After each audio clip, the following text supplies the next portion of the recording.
লক্ষ্মী দেবী বামে করে বসি নারায়ণ, বৈকুণ্ঠ ধামেতে বসি করে আলাপন।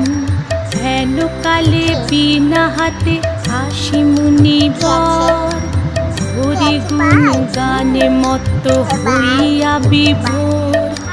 গান সম্বরিয়া উভে বন্দনা করিল, বসিতে আসন তারে নারায়ণ দিল।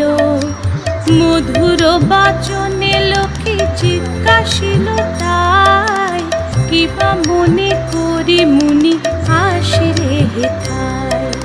কহে মুনি তুমি চিন্ত জগতের হিত, সবার অবস্থা আছে তোমার বিদিত। সুখেতে আছো এ যত মর্তবাসী